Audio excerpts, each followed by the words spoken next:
So guys, this is North Grove Hills, most recent update, June 2024, okay? So from the entrance gate, papakita ko sa inyo yung latest construction update. So ayun na nga, na-mention ko na dito, oak wood na lang, perimeter fencing natitira.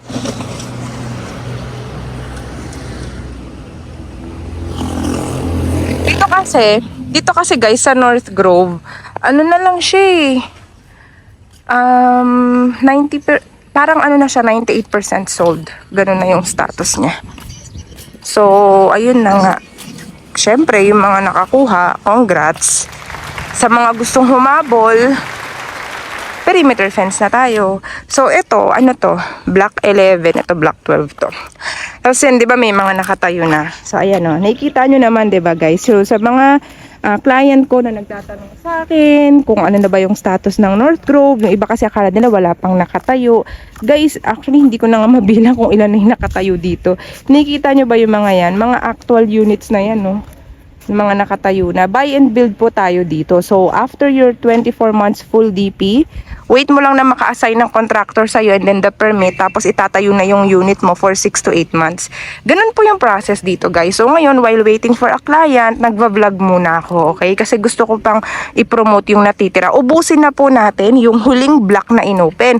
Baka sabihin nyo, oh, bakit block 14 may natira pa? Bakit block 14 na lang? Bakit yung oak wood na lang? Baka pangit yan. Hindi po ganun yung reason kung bakit yun na lang yung natira. Kasi 'di ba ang process ng pagbukas ng inventory dito is hindi naman isang bagsakan bukas agad. Block 14 po kasi yung pinakahuling block na inopen namin dito sa North Grove Hills. At bakit siya huling block na inopen? Kasi nga po special po siya along perimeter fence, tapos yung elevation niya or yung magiging design niya is pareho yung bahay pero may pagkakaiba sa labas nung design niya kasi mas mataas yung elevation niya. Elevation, ganito. 'Di ba ito yung typical elevation standard. So sa block 14 mas mataas ng konti, kaya ito pinapakita ko sa screen kung ano yung magiging itsura ni oak wood sa block 14. Ganito kasi yung magiging itsura ng turnover ni oak wood sa block 14. Tapos ang block 14 kasi walang minimum lot na 80. Malalaki po yung sukat ng lote. So 100 square meter po kasi yung sukat ng lote sa block 14, okay po. So mas malaki po siya sa typical. Kaya iba din yung price niya, 'di ba?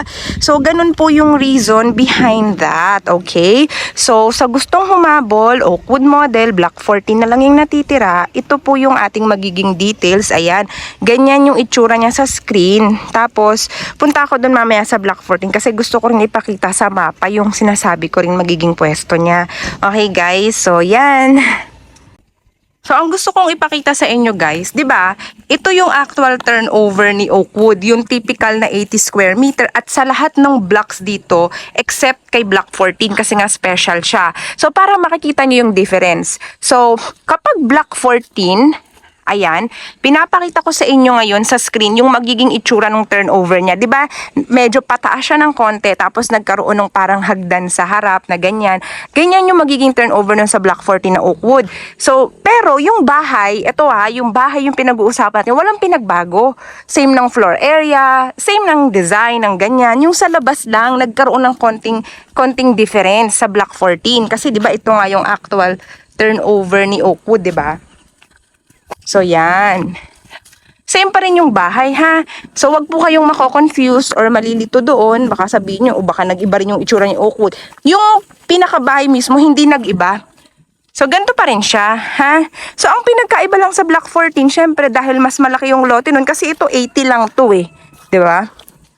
May lahat naman may garahe pa rin, may backyard, may likod, may garden. Mas lumaki lang yung lote doon. So, ito kasi mga may owner na to, syempre nakalock to, pero sa loob niyan guys, yung turnover niyan, complete finish na yan na may 2 kwarto na yan, naka-partition, naka-tiles na, maganda na yung ceiling, may isang CR. Okay, so ganun po siya. Tapos si block 14, ayan na siya. Block 14 along perimeter fence. So ay, ano ba yung perimeter fence? Yan, perimeter fence yung tawag dyan. So, that is the perimeter fence. Nandiyan po yung nakapwesto si block 14. So, sa ganyang itsura, pakita ko sa inyo ngayon yung mapa. Okay? So, Sa mapa natin, nandiyan dyan si Block 14, di ba? Ayan, pinapakita ko si mapa. Tapos, pinapakita ko rin sa inyo guys na ito, yan yung dito sa ano, di ba 13.5 hectare dito, tas 98% sold na tayo. Yan na lang pinapakita ko sa screen kung ano na lang yung natitira. So, yan na lang po yung open for reservation natin. Yan. Oakwood, Block 14, special, 100 square meter na yung lote. Ayan, okay. So, kung gusto mong humabol dyan bago totally ma-sold out 100% ang project na to, kontakin mo kaagad ako kasi online reservation naman. Sas dito pa lang naman sa video ko, nakakapag-virtual tour na kayo, nakikita nyo na ang dami kong clients dito, OFW, locally employed, na sobrang busy, hindi sila nakapunta sa site, diba? Pero nakapag-secure sila ng slot kasi nga online reservation at kitang-kita naman nila sa tuwing nag-update ako yung ating kabuuan ng project, 'di ba? So in terms of location, this is a non-flooded area, okay? 25 to 30 minutes drive to North Luzon Expressway, Philippine Arena or Bocaue exit, 25 minutes drive to Star Mall, 30 minutes drive, SM Tongko, MRT 7 San Jose kasi boundary po yung barangay Katmon ng San Jose del Monte, Bulacan, okay? At kung mga small na market, wet market, mga grocery, 3 minutes away lang, okay? Iglesia ni Cristo, 6 minutes away. Catholic Church, 3 minutes away. Private schools, 5 minutes away, meron na. Okay, so ganun po kaganda yung ating location, alright? So this is a perfect retirement home na may complete amenities. Ayan, may swimming pool, function hall tayong itatayo dito, covered court, or basketball court, parks and playground, at meron tayong unique 1.4 hectare tree park na sa North Grove Hills lang matatagpuan. Okay, 1.4 hectare tree park po yun. Alright guys, so if you are interested,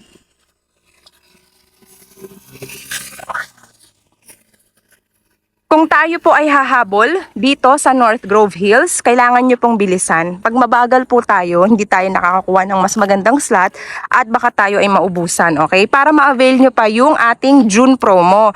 Si developer ay may promo sa Block 14 kasi nga special siya. So meron tayong, makaka-receive kayo ng gift certificate upon unit turnover. Okay? Ayan guys, ha? Yan. So grabe, no?